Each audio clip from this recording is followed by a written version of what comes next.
The huge plume of smoke from a scrap metal fire that you may have seen in the metro area is still smoldering this morning and causing concern for residents breathing in its after effects in the South Valley. News 13's Dave Romero is live near 2nd and Rio Bravo with an update on that. David? Mike, as close as we are to the fire, it's not too bad smoke-wise right now. That's because the plume is primarily blowing off to the southeasterly direction. We are on the north side of it here along 2nd Street, which is just north of Rio Bravo. Firefighters are still dousing that blaze as we speak. They're trying to make sure that it doesn't get out of hand, and they're just trying to keep a hold on it. Now, we also want to mention that whatever smoke is left in the metro area isn't expected to clear out until later this morning. The fire which erupted around 5:30 yesterday evening, sent a plume of smoke in the skies over Albuquerque. That still lingers at this hour.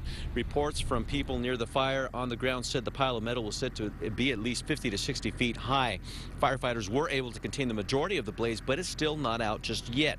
Luckily, the fire was contained to the scrap metal yard, and there are no reports of injuries. One important thing we want to mention here, Mike, is that access to any area here from south of Woodward on 2nd Street is prohibited at this point. You can see behind me, I think you can see it over my shoulder here, that the sheriff's deputies are trying to prevent anybody from going between this point on 2nd Street back to Rio Bravo and vice versa on the other end. You're going to want to stay away from this area for a while. Now, the air health advisory is likely to remain in effect throughout the morning. That's at least until the air temperatures rise and the smoke gets a chance to get out of here. Back to you. And David, over your left shoulder, we can still see the flames there. It's still a tough one to get a handle on. Thank you for that update. The main cause of that fire has not been released yet by fire officials.